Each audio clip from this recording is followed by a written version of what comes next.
खुशामदीद और सुबह खैर जनाब। डॉक्टर इस्माइला है मेरे साथ, डर्मेटोलॉजिस्ट हैं, डॉक्टर हबीबा है मेरे साथ, न्यूट्रिशनिस्ट हैं। इन दोनों से हमारी बातचीत आज खूबसूरती के हवाले से। कैसी हैं आप डॉक्टर इस्माइला? बिल्कुल ठीक ठाक। पर आप कैसी हैं? बिल्कुल सही। जब हमें 8-10 दिन में खूबसूरत होना होता है ना, तो फिर हमें आप लोग याद आते हैं। जी फरा, बिल्कुल ऐसा ही है। तो रमजान में इतना हेक्टिक रूटीन और इस तरह के वेदर्स हैं सारे के ऑब्वियसली घर से निकलना बहुत मुश्किल होता है। अच्छा फरा, ये है कि अब चूंकि पूरा रमजान हमने गुजारा है और बहुत ही ज्यादा टफ वेदर और टफ रूटीन्स के साथ गुजारा है, तो उसमें चूंकि हमारी डिहाइड्रेटेड बॉडी है और वाटर इनटेक हमारा डेफिनेटली बहुत कम है जितना रूटीन में होता है, तो उसकी वजह से डेड स्किन बिल्डअप बहुत ज्यादा है। ठीक, तो उसमें ये है कि सबसे इम्पोर्टेंट ये है कि आपने क्या करना है ऐसा कि ईद के करीब जो है आप अपने आप को बेटर फील करें, आपकी स्किन हाइड्रेटेड और रेजिलियंस आए उसके अंदर और बड़ी अच्छी प्लम्प लगे। उसमें ऐसे नूर की जो चमक होती है, नूर की चमक तो डेफिनेटली आएगी, लेकिन उसको छटाने के लिए जो ऊपर की वो है उसे नूर निकालने के लिए बड़ा काम करना पड़ता है। अच्छा ठीक। तो उसमें जो है हाइड्रेटिंग फेशियल्स बड़े इंपॉर्टेंट है। हाइड्रो फेशियल MD जो है it's a very nice kind of a facial, जिसमें एक टिप होती है which is abrading, very softly अब्रेडिंग।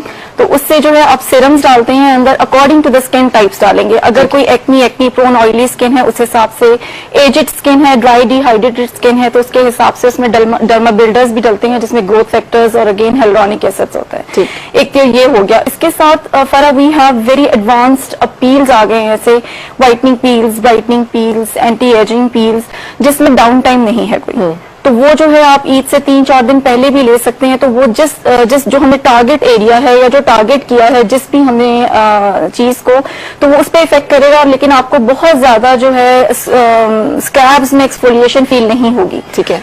अगर व्हाइटनिंग पील है तो अनइवन टोन को जाके कम करेगा और बाकी आप एक ही सिटिंग में, एक सिटिंग में फिलहाल तो हम एक ही सिटिंग कर सकते हैं या 2, मैक्सिमम 2 कर सकते हैं 7 डेज के अंदर, लेकिन उसका चूंकि कोई डाउन टाइम नहीं है, इसलिए पेशेंट्स को बिल्कुल भी घबराने की जरूरत नहीं है कि पता नहीं कितनी एक्सफोलिएशन होने वाली है और सारा कुछ। उसके अलावा फरा हाइड्रेटिंग इंजेक्शंस होते हैं विच आर अगेन हेल्युरोनिक एसिड और ग्लिसरोल्स और ग्रोथ फैक्टर्स के साथ होते हैं। अच्छा, उसमें टाइप्स होती हैं। उसमें ये टाइप्स होती हैं कि अगर तो कुछ हम अगर हमारे पास टाइम है तो हम 10 डेज वाले गैप के वाले इंजेक्शंस पुट करते हैं स्किन के अंदर, और अगर गैप नहीं है तो सिंगल सिटिंग या 2 सिटिंग्स के इंजेक्शंस हैं, जिसमें कॉस्ट में थोड़ा फर्क होता है, लेकिन वो वैसा उससे अच्छा रिजल्ट देते हैं फॉर द टाइम बीइंग कि उनकी ईद और उसके बाद का 1 हफ्ता बहुत अच्छा सा गुजर जाता है, मतलब उनका टाइम पीरियड ज्यादा होता है ऑन द स्किन। सही रिजल्ट का। अच्छा, उसके अलावा फरा अब ये है कि आपने क्या करना है और क्या नहीं करना है। अगर तो पेशेंट जो है एक्नी ट्रीटमेंट पे है या बच्चियां एक्नी ट्रीटमेंट ले रही हैं या बहुत ज्यादा एक्नी है, तो आई डोंट एडवाइज कि वो सैलून जाके कोई फेशियल लें, इसलिए कि नहीं पता कि वो कौन सी मेडिसिन खा रही है, स्किन को किस तरह डील करना है, तो ये बात नहीं पता होती। वो क्लिनिक आए, क्लिनिक से क्लिनजिंग करवाएं, क्लिनिकल फेशियल लें या छोड़ दें उसको जब तक उनका एक्नी ट्रीटमेंट चल रहा है। उसके अलावा ये है कि अगर आपके फाइन हेयर हैं तो प्लीज उनको ना छेड़ें, ना वैक्स कराएं उनको। ब्लीच तो कर ले, फाइन ब्लीच करें। अगेन मैं आपसे ये कहने लगी थी, इस बात पे आने लगी थी कि ब्लीच करें, लेकिन to get them lighter hair को, नॉट द कॉम्प्लेक्शन। हमारे यहाँ ब्लीच के जो एड्स आते हैं या ब्लीच क्रीम जो बच्चियां करती हैं, उनमें उनका सबसे बड़ा जो एक टारगेट होता है वो ये होता है कि हमारा रंग गोरा हो जाए। Bleach is not for complexion, it's for just lightening, blonding of the hair with the skin tone, और इतना ब्लॉन्ड करना है कि वो स्किन टोन के साथ जाए, अलग से ना लगे। और अगर आप वैक्स के लिए जाना चाहते हैं और आपके पास अगर आप लेजर नहीं आते या नहीं करवाना चाहते या जो भी आपके क्वेरीज हैं आप बाद में डिस्कस करना चाहते हैं, तो प्लीज फाइन हेयर को वैक्स ना कराएं, ठीक, उनको ब्लीच करवा लें। और अगर हाँ मोटे बाल हैं और आपने रहना है वैक्स और थ्रेड और एपिलेशन मेथड के ऊपर ही, तो वो तकरीबन ईद से 4-5 दिन पहले अपनी स्किन को छेड़ना है, अदरवाइज आपने रेस्टिंग फेज देना है अपनी स्किन को। ईद से चांद रात को आपने जाके या ईद से 1 दिन पहले जाके वैक्स नहीं कराना, सही, इसलिए कि वो छोटे छोटे दाने भी निकल आते हैं, फिर वो इरिटेशन। जो आप कह रही है फेशियल्स वो भी ईद से 3-4 दिन पहले करवाएं? बेटर है कि ईद से 2-3 दिन पहले। हमारे यहाँ तो इस तरह के क्लिनिकल फेशियल्स होते हैं कि उसमें इरिटेशंस इस तरह की नहीं आती या कॉन्टेक्ट डर्मेटाइटिस के चांसेस नहीं होते, तो उसमें चूंकि इस तरह के केमिकल्स और इस तरह के मसाज नहीं यूज हो रहे थे, it's a different kind of all together. तो उसमें तो ये है कि आप 2-3 दिन का मार्जिन फिर भी रखेंगे ताकि स्किन जो है वो नॉर्मल अपनी रेस्टिंग पोजीशन में आ जाए। और अगर किसी चीज ने आपको रिएक्ट किया है या कहीं से आपने एक्सफोलिएट कराया है या कहीं से आपने अपना ब्लैक हेड रिमूव करवाया है, तो वहां पे उसको हीलिंग का टाइम मिल जाए। बिल्कुल सच, ब्लैक हेड्स का आपने जिक्र किया और बड़ा अच्छा जिक्र किया है ना डॉक्टर हुआ, इसलिए कि हमें सारे ब्लैक हेड्स जो है ना बहुत बुरे लगते हैं। हाँ। हम अपने बालों को भी डाई करके गोल्डन करते हैं क्योंकि हमें ब्लैक हेड वहां भी अच्छा नहीं लगता और फेस पे तो ब्लैक हेड्स हमें बिल्कुल अच्छे नहीं लगते। तो इसका क्या सोल्यूशन है? ब्लैक हेड्स तो अच्छे लगते ही नहीं है ना, वो तो ये है कि आपके पोर्स थे, उसमें आपने इतना डर्ट और इतना पोल्यूशन इकट्ठा कर दिया और उसको कभी सफाई उसकी नहीं हुई है, जिसकी वजह से वो ब्लैक हेड। बाजू का सफाई ज्यादा हो रही हो तो भी वो ज्यादा बन रहे होते हैं। जो लोग ज्यादा इस तरह के स्किन ट्रीटमेंट्स में या इस तरह की एप्लीकेशंस में जा रहे होते हैं उनको ज्यादा ये प्रॉब्लम हो रहा होता है। अच्छा फरा, इस तरह वो फिर रॉन्ग या तो रॉन्ग कोई प्रोडक्ट यूज कर रहे हैं जिसकी वजह से उनकी स्किन का सीबम प्रोडक्शन इंक्रीज हो रहा है। हमने ये भी देखना है कि स्किन टाइप क्या है, हमने सीबम प्रोडक्शन को कंट्रोल करना है, उसको मतलब एक्सेस ये चक्कर होता है जब आप बहुत ज्यादा ओवर मसाजिंग करते हैं। ठीक है। जब स्किन की मसाज आप ज्यादा करते हैं तो वो ऑयल ज्यादा सिक्रीट करती है। जब ऑयल ज्यादा सिक्रीट करती है तो जो आपके पोर्स हैं वो क्लॉग होंगे और वो क्लॉग इसी तरह होंगे कि उनमें डर्ट जमा होगी, वो ब्लैक हेड आपको नजर आएगा। फिर आप उसको जब पकड़ के खुद से निकालेंगे अपने नेल के साथ तो फिर डेफिनेटली वहां पे फिर एक्नी का मसला शुरू हो जाएगा। ठीक है, तो फिर इसका सोल्यूशन क्या है? इसका सोल्यूशन यही है कि आप एक्सट्रैक्शन कराएं और जब आप सैलून में जाते हैं तो आप अगर सैलून में आप जाते हैं, अव्वल तो हमारे पास तो मेथड्स हैं उसको एक्सट्रैक्ट करने के लिए। जो हम फेशियल्स करते हैं उसमें वैक्यूम्स होते हैं जो कि बगैर हाथ लगाए उन सारे व्हाइट हेड्स और ब्लैक हेड्स को निकाल देते हैं। लेकिन अगर आप सैलून जाते हैं तो उनसे कहें कि वो आपकी क्लेंजिंग ही इतनी अच्छी और प्रॉपर तरीके से करें कि वो खुद ब खुद सॉफ्ट होकर वहां से निकल जाएं। और अगर उनको निकालना पड़ता है किसी ब्लैक हेड पिन से तो आप उनको बार बार जरूर ये कहते जाएंगे कि जरा सॉफ्टली निकालें, प्लीज जरा सॉफ्टली निकालें, इतनी ताकत वो ना लगाएं कि वहां पे फिर पोस्ट इंफ्लेमेटरी हाइपरपिगमेंटेशन के चांसेस हो जाते हैं जहां पे इंजरी होती है। बिल्कुल सही है। चलो डॉक्टर होगा, ये सारे तो प्रोसीजर्स हैं, क्या कुछ वजह से कभी डिहाइड्रेटेड है, हम लोग पानी इतना पिया नहीं है, पी नहीं सकते हैं और फिर खाना पीना भी नहीं, वेट भी अगर थोड़ा बहुत ऊपर नीचे है, आप क्या रिकमेंड करेंगे? कौन सी डाइट्स ऐसी हैं जिनका अगर हम ज्यादा इंटेक करें और जिनको अगर हम अप्लाई भी करें तो उसके हमें स्किन पे और बॉडी पे जरा अच्छे असरात मिल सकते हैं? पर देखिए स्किन में जैसे इंटरनली हम देखते हैं तो अगेन एंटीऑक्सीडेंट्स आ जाते हैं, विटामिन ए, सी, ई और कुछ मिनरल्स हैं जैसे सेलेनियम बहुत इंपॉर्टेंट है, जिंक बहुत इंपॉर्टेंट है, कॉपर बहुत इंपॉर्टेंट है, फिर ओमेगा 3 फैटी एसिड्स जो हैं ये बहुत इंपॉर्टेंट है। ये सब जो हैं ये स्किन के लिए बहुत ही अहम है और स्किन को यानी कि हेल्दी रखते हैं और यंग लुकिंग भी रखते हैं। और ज्यादातर हमें ये फ्रूट से ही हासिल होते हैं। और जैसे फ्रेश फ्रूट जूसेस हैं ये बहुत अच्छे हैं। आजकल जैसे वाटरमेलन है, वाटरमेलन खाया भी जा सकता है, उसका जूस हो गया वाटरमेलन, तो वाटरमेलन अभी भी अवेलेबल है। और फिर गर्मा है, गर्मा बहुत अच्छा है, वो भी आजकल सीजन में है। और आजकल जैसे चाट बनती है उसमें भी डाला जा सकता है, उसको वैसे भी खाया जा सकता है। गर्मा जो है उसमें विटामिन ए भी है, सी भी है, ई भी है, तीनों है। तो इस लिहाज से वो बहुत ही स्किन के लिए बहुत ही अच्छा फ्रूट है। इसके अलावा जब हम जूसेस की बात करते हैं, अनार का जूस जो है वो स्किन के लिए बहुत ही अच्छा है। उसमें हम और भी चीजें ऐड कर सकते हैं, जैसे हम मिक्सचर एक बना लेते हैं। स्पेशली जो हम बेरीज की फैमिली देखते हैं जैसे रास्पबेरीज हैं, स्ट्रॉबेरीज हैं, ब्लूबेरीज हैं, ये सब जो है एंटीऑक्सीडेंट्स में बहुत ज्यादा रिच हैं। अगर हम इन सब को मिला के इनका जूस पिया जाए या एक स्मूदी बना ली जाए तो ये स्किन के लिए बहुत ही अच्छी है। इसके अलावा योगर्ट का इस्तेमाल जो है वो बहुत अच्छा है। योगर्ट जो है जितने भी डेयरी प्रोडक्ट्स हैं वो स्किन के लिए बहुत अच्छे हैं, प्लस उसमें विटामिन ए भी काफी ज्यादा होता है जो डेयरी प्रोडक्ट्स होते हैं। अगेन वो स्किन को जो है वो बहुत हेल्दी रखता है। फिर विटामिन सी की तरफ हम आते हैं। विटामिन सी के जरूरी नहीं कि सिट्रस फ्रूट्स ही हों, जैसे गर्मा मैंने कहा, फिर हम पंपकिन का हमने जिक्र भी किया था, हलवा कद्दू जिसको कहते हैं, उसमें भी तीनों विटामिन पाए जाते हैं, विटामिन ए, सी, ई। आलू बुखारा आजकल सीजन में है, वो भी स्किन के लिए, बालों के लिए बहुत अच्छा है, उसमें भी विटामिन ए भी है, सी भी है, ई भी है। ये सारे जो फ्रूट्स हैं इनका इंटेक ज्यादा से ज्यादा होना चाहिए। तो ज्यादा फ्रूट के इंटेक होने से हम यानी कुछ दिनों के अंदर अपने आप को ज्यादा खूबसूरत या ज्यादा खूबसूरत बना सकते हैं। फिर जो स्किन ड्राई हो रही है, जिंक डेफिशिएंसी बहुत अहम है उसमें, कि जिंक की डेफिशिएंसी की वजह से हो रही होती है, जो हमें मीट से भी मिलता है, एग से मिलता है, बहुत अच्छा सोर्स है जिंक का।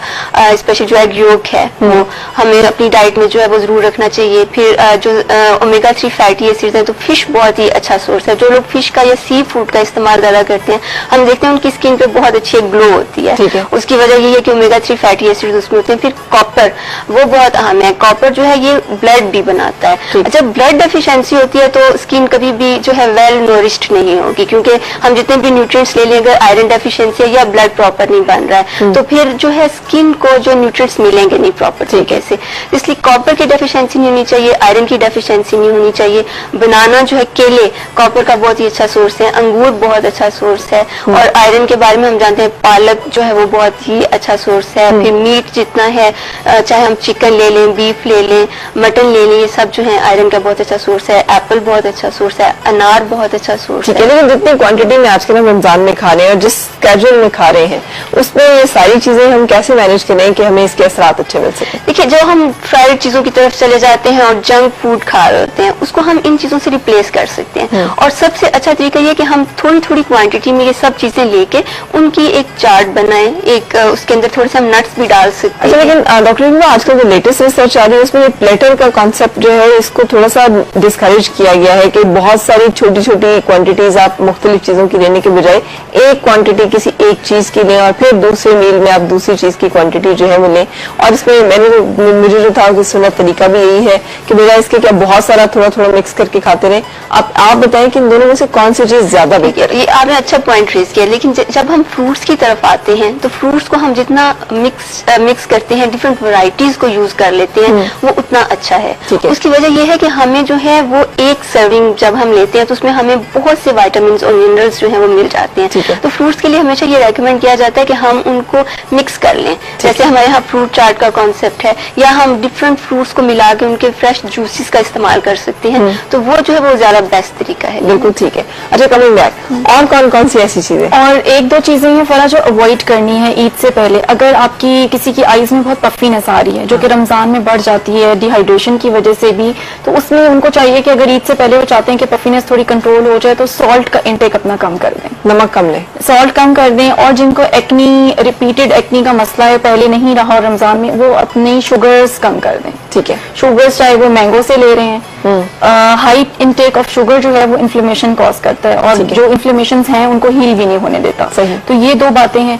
उसके अलावा Farah again coming back to collagen building lasers, जिसमें RevLite it's the best of its kind, और उसमें आपकी कोलेजन बिल्डिंग भी हो रही है, आपकी रीसर्फेसिंग भी हो रही है फेस की, आपके जो फाइन हेयर हैं वो भी ब्लॉन्ड होके मैनेज हो रहे हैं, स्किन भी वन टोन लाइटर जा रही है, पोर्स भी श्रिंक हो रहे हैं। तो इट्स अ मैजिक वॉन्ड। ठीक है, तो उसका ट्रीटमेंट आप ले सकते हैं। It's very nice with no down time, उसमें कोई डाउन टाइम और कोई हैजर्ड नहीं है। ठीक है। उसके अलावा फरा वी हैव इंट्रोड्यूस्ड बड़े जबरदस्त किस्म के फेशियल्स हैं विच आर गोल्ड फेशियल्स।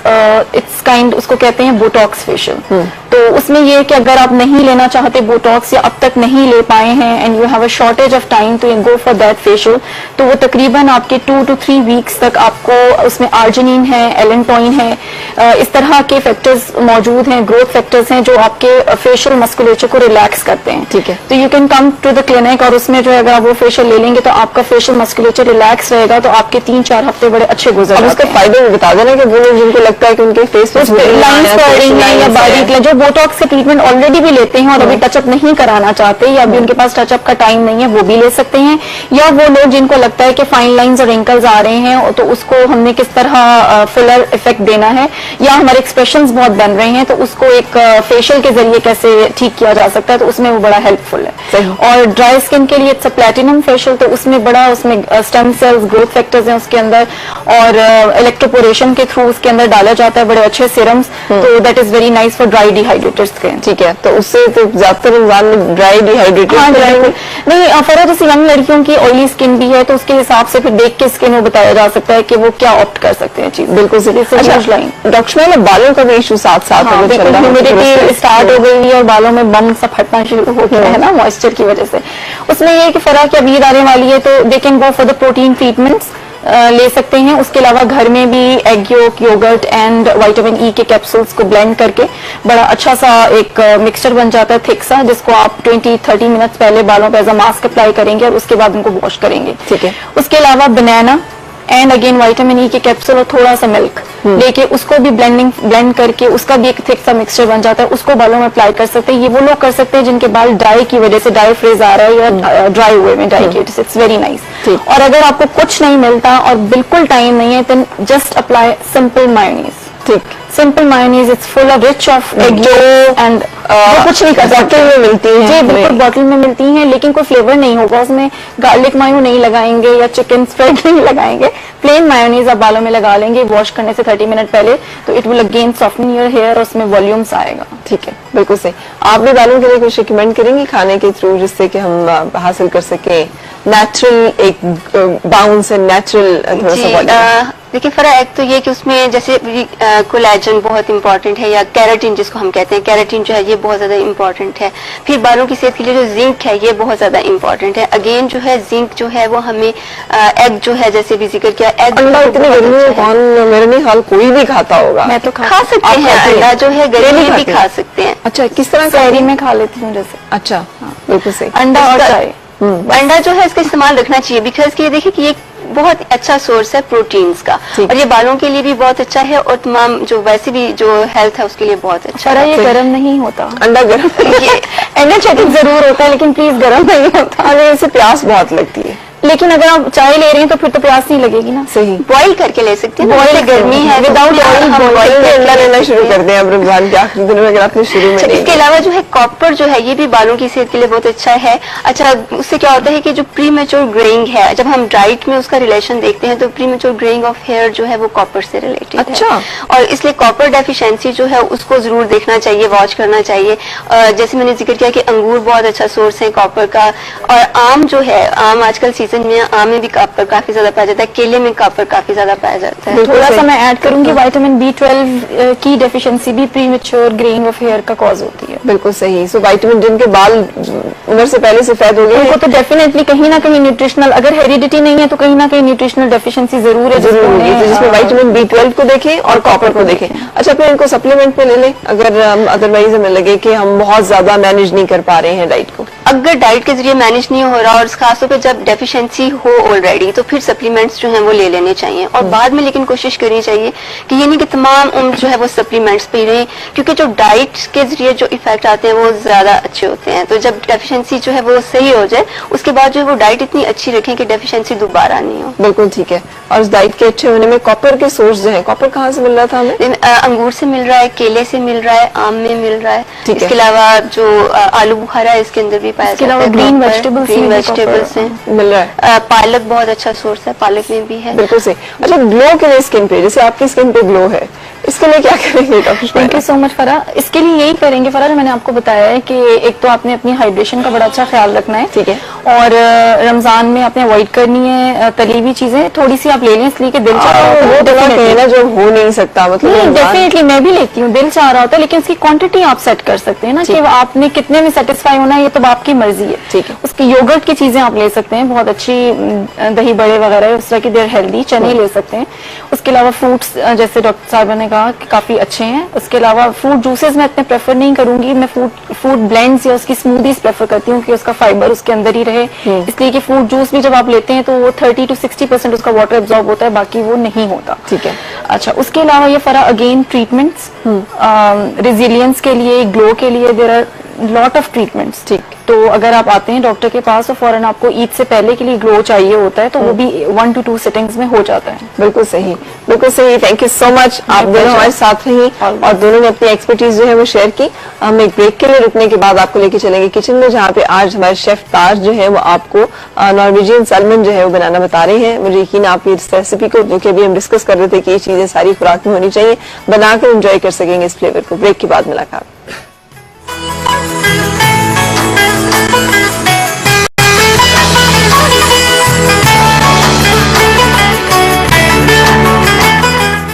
खुशामदीद और सबको खैर जनाब। ताज, क्या बना रहे हैं आज?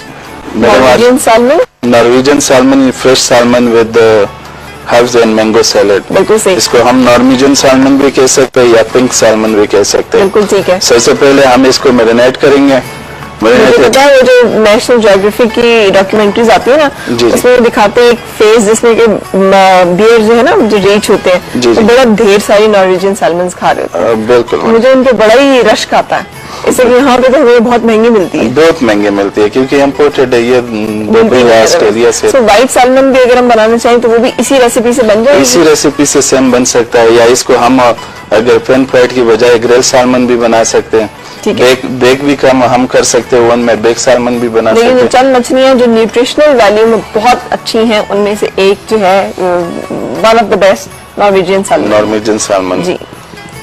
सबसे पहले हम इस पे ऑलिव ऑयल 2 टेबलस्पून। ठीक है। सबसे पहले हम इसको मैरिनेट करेंगे। ठीक।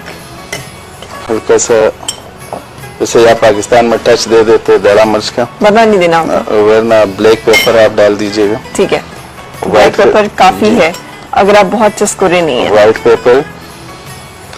पेपर और इसके लिए हम हमेशा सी सॉल्ट यूज करते हैं। नॉर्मल सॉल्ट हम यूज नहीं करते, सी सॉल्ट। ये मेरे पास इस वक्त सी सॉल्ट है। वजह?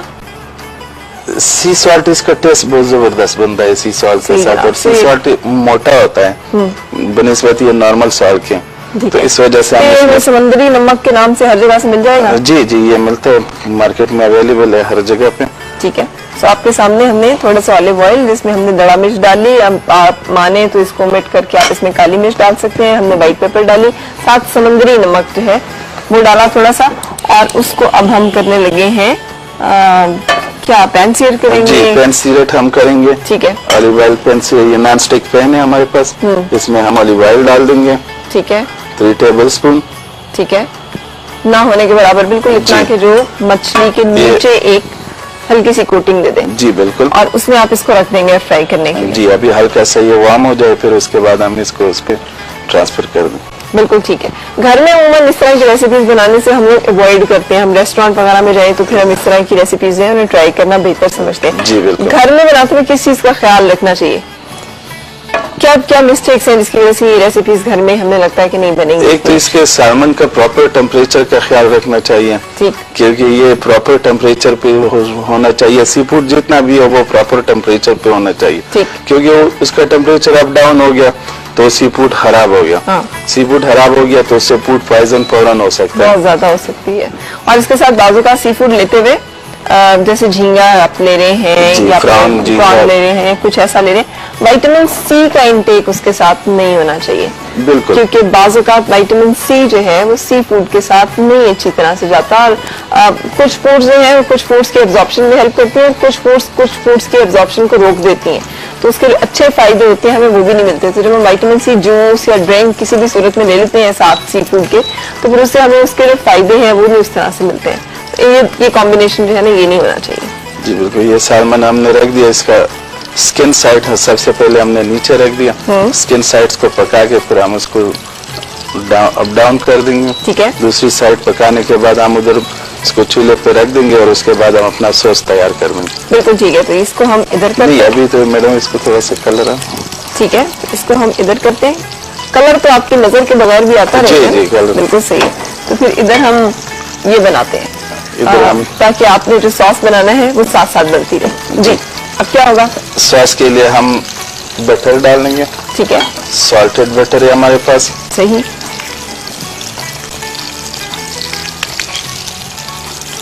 सॉल्टेड बटर है, ठीक है। जी, इसका हमने नाम दिया है। जब आप ऑर्डर सर्व कर रहे होते हैं रेस्टोरेंट में, जी, तो दोनों चीजें इकट्ठी नहीं बनाते हैं कि आपने उसको जी भी फ्राई बिल्कुल, किया और साथ साथ दोनों बनाया? चीजें इकट्ठी उसी टाइम फ्रेश बनती है। ठीक है। क्योंकि ये सॉस हम पहले नहीं बना के रख सकते। ब्राउन सॉस या व्हाइट सॉस भी फ्रेश बनता है। ब्राउन सॉस अगर बनाना हो तो पहले से बन सकता है, लेकिन ये सॉस पहले से नहीं बन सकता। सी फूड के लिए हमेशा उसी टाइम फ्रेश सॉस बनाते हैं। बिल्कुल ठीक है। तो हमने मछली को सिर्फ लाहौरी स्टाइल में नहीं खाना होता, मछली को खाने के ये जो तरीके हैं ये ज्यादा इसके हमें हेल्दी भी है और इसमें टेस्ट भी ज्यादा अच्छी तरह से। अच्छा, अब इसमें हमने मक्खन डाला, और क्या डलेगा? मक्खन डाला और इसका फ्रेश हर्ब्स विद सालमन। तो इसमें हम ये फ्रेश हर्ब सारे यूज करेंगे। ये हमारे पास पार्सले, फ्रेश पार्सले। ठीक है,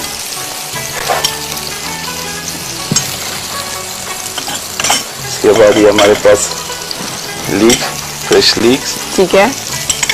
सैलरी भी है। आजकल सबसे ज्यादा ख्वाहिश हमें सैलरी की होती है ईद के दिनों में। सबसे ज्यादा क्या चीज़ अच्छी लगती ड्राई है? रोजमेरी। ठीक है, ड्राई रोजमेरी भी डल रही है। जी, ठीक है, और बस नहीं, इसको हल्का से सोते करने के बाद हम लेमन जूस का टच देंगे। ठीक है, and that's it. That's it. ये हमारी सॉस तैयार हो गई। बिल्कुल सही। देखने में कितनी सिंपल सी, कितनी आसान सी रेसिपीज लगती है जिसमें कोई रॉकेट साइंस नहीं लग रही है कि जिसकी वजह से बहुत ही मुश्किल हो जी, या नामुमकिन हो। अस्सलाम वालेकुम जी, क्या हाल है आपका? अस्सलाम वालेकुम। वालेकुम अस्सलाम, कैसे हैं? लुबना फ्रॉम मुल्तान। जी लुबना, कैसे हैं? अल्हम्दुलिल्लाह फाइन। जी बताइए, क्या पूछना चाह रही हैं, क्या कहना चाह रही हैं? फर्स्ट ऑफ ऑल तो ये जो इन्होंने फ्रेश इसके अंदर मक्खन डाला है, बटर डाला है, हाँ। अगर हमें फ्रेश बटर अवेलेबल ना हो तो हम इसके अंदर जो ब्लू बैंड है वो अगर हम इसमें डालें तो इसकी टेस्ट में कोई थोड़ा सा डिफरेंस तो नहीं हो जाएगा? अच्छा, और दूसरा और भी कुछ पूछना चाह रही हैं लुबना? वन थिंग मोर कि हमें मतलब इस साइड जैसे रमजान है तो इस साइड का कोई हेल्दी ड्रिंक जो है जो हम मतलब अफ्तारी के टाइम पर या हम सहरी के टाइम पर भी ले सकें, क्योंकि सहरी के टाइम पे बंदे मतलब इंसान इतना पानी नहीं पी सकता है, बिल्कुल तो ठीक। उस डेफिशिएंसी को कवर अप करने के लिए कोई इस टाइप का हेल्दी ड्रिंक हो जो कि मतलब इंसान इजीली पी मतलब उसे पी सके और मतलब जो वाटर डेफिशिएंसी उसे थोड़ा सा कवर अप कर सके। एक शो में हमने आपको ड्रिंक्स बताए थे, तो हम ऐसा करते हैं कि कल के शो में भी फिर हम आपके लिए ड्रिंक्स लाइन अप करते हैं ताकि आप उसमें और जो 2-3-4 वेरिएशंस हैं ड्रिंक्स की वो आप देख सकें। और रहेगी बात जहाँ तक है कि मक्खन जो आपने इस्तेमाल किया ताज़ा तो नहीं है? ये ताज़ा मक्खन है हमारे पास वाइट, ये अच्छा, आपने ताज़ा मक्खन लेकिन डाला ये है। मार्केट में अवेलेबल है हर जगह पर। अगर ये ताज़ा मक्खन नहीं मिल रहा है तो नूरपुर का मक्खन हर जगह पे अवेलेबल है। ठीक है, कोई भी ब्रांडेड मक्खन जो है वो आप लेके इस्तेमाल कर सकते हैं किसी भी ब्रांड का। डन? तैयार? नहीं मैडम, अच्छा, तो इसका कैसे पता चलेगा कि ये अब फिले जो है तैयार है और अब इसे सर्व किया जा सकता इसकी है? वाइटनेस सारी खत्म हो जाएगी, ये साइडों से जो अभी नजर आ रहे हैं, ठीक है, ये बिल्कुल ब्राउन हो जाएगा तो ये तैयार हो जाएगा। बिल्कुल सही। से मछली जो है जब हर साइड से उसकी जो सफेद रंग है वो खत्म हो जाए और एक सुनहरा सा रंग जो है वो उसका आ जाए तो फिर इसका मतलब है कि वो सर्व करने के इसके लिए तैयार तैयार होने तक हम मैंगो सैलेड तैयार कर देंगे, हाँ जी। जो हमने इसके साथ सर्व करना है। ठीक है। ये mango cutting slice cutting mango, ठीक है, इसमें हम आइसबर्ग के चंद पत्ते डाल देंगे। ठीक है। तो हम आइसबर्ग आपके सामने कटिंग कर रहे हैं। साथ में ये फ्रेश मिंट लीव्स, ठीक है, पुदीने के पत्ते हम डाल देंगे इसमें। ये सिलांट्रो फ्रेश, ये क्या है? सिलांट्रो तो धनिया लग रहा है अपना। सिलांट्रो है मैडम, ये लाइक पार्सले सिलांट्रो। ओके, ठीक है, और ये हरा प्याज सही। और एक टमाटो,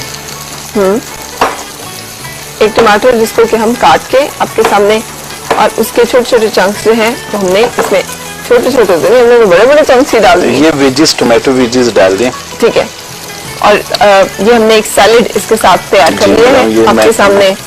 मैंगो सैलेड इसका, जो अभी डॉक्टर साहब जिक्र कर रही थी कि सारी चीजें इन चीजों में होती हैं, तो इस तरह से हम इनको। इसकी ड्रेसिंग में हम ऑलिव ऑयल डाल देंगे। ठीक है, ठीक, सॉल्ट और लेमन जूस, लेमन जूस, सही। और जो ऑलिव्स आपने रखे हुए हैं वो किस लिए रखे हुए हैं? वो भी इसी में यूज करेंगे इस सैलेड में? जी, एज ए गार्निश के तौर पे। ठीक है, और यहाँ पे हमारी जो सालमन है वो भी बिल्कुल तैयार, क्योंकि मुझे तो नजर आ रहा है कि हर साइड से हो गई है, जी ये तैयार हो गई। ब्राउन हो गई है। तो हमारा फिश फिले भी तैयार है। आप ऐसे भी तो एक नजर डालेंगे और उसके बाद फिर हम आपको प्रेजेंटेशन पे लेके चलेंगे। कॉलर भी मेरे साथ है। अस्सलाम वालेकुम, क्या हाल है आपका? आपको बहुत बहुत अब तो रमजान का आखिरी अशर, अल्लाह ताला हम सबकी मग़फ़िरत करे और अज़ाब जहन्नम से हमें निजात दे। जी जी ये पूछना था कि जी, वो क्या करते हैं आप हमें ईद के बारे में कुछ एक्सपीरियंस बताएं, ईद कैसे मना सके। ईद को क्या करें? आपकी आवाज मुझे थोड़ी सही। जी, क्या कह रही हैं आप ईद के बारे में? जी मैंने ईद के बारे से मेरा एक्सपीरियंस थोड़ी सी और हमें मैंने ना ब्रेड पार्लर की तरफ से पिछले फ्राइडे को ना वो गिफ्ट किया था, मुझे मेरे पास अभी तक पहुंचा नहीं। इससे पिछले फ्राइडे को, ठीक है, मैं चेक कर रही हूँ। आपको TCS में होगा जो हमने भेजी होगी आपको कुरियर सर्विस, हम उसे चेक करके आपको वो फिर will get back to you के क्या है। अच्छा, एक शिकवा मुझे खवातीन से बहुत है, आप लोग शो में कॉल करती हैं तो वो नंबर बाद में बंद कर देती हैं, तो वो नंबर से फिर जब राब्ता हमारा नहीं होता और हम आपको जो कंफर्मेशन कॉल नहीं आती है कि जी डन आपके साथ और आपका एड्रेस नहीं दिया जाता है, तो आपका फिर गिफ्ट जो है वो ड्यू नहीं रहता। फिर दूसरा अवेलेबल जो कॉलर है उसको हम राब्ता कर लेते हैं और जिनके एड्रेस हमें अवेलेबल होती है, जिनसे हमारी कंफर्मेशन होती है, फिर हम उन्हें भेज देते हैं। सो काइंडली जिस नंबर से आप कॉल करें वो नंबर अवेलेबल रखा करें ताकि फिर हम उस पर आपसे राब्ता कर सकें। आप मैडम, ये सब हमारा करने जा रहे हैं? सामान- जी तो कैसे प्रेजेंटेशन पे क्या क्या कैसे करेंगे इसको? पहले हम इसमें डालेंगे पहले अपना, हम इसमें डालेंगे मैंगो सैलेड। ठीक है। तो हमने इसमें अपना मैंगो सैलेड डाल दिया। इतने आराम आराम से क्यों डाल रहे हैं? अच्छा, ये थोड़ा सा बरकत के लिए बचा लेते हैं या? मैडम बहुत ज्यादा हो गया। अच्छा, ज्यादा हो गया था, ठीक है।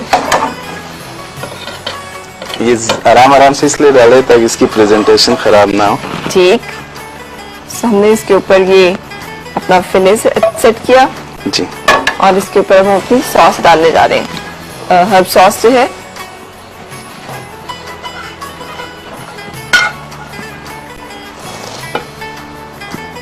जनाब,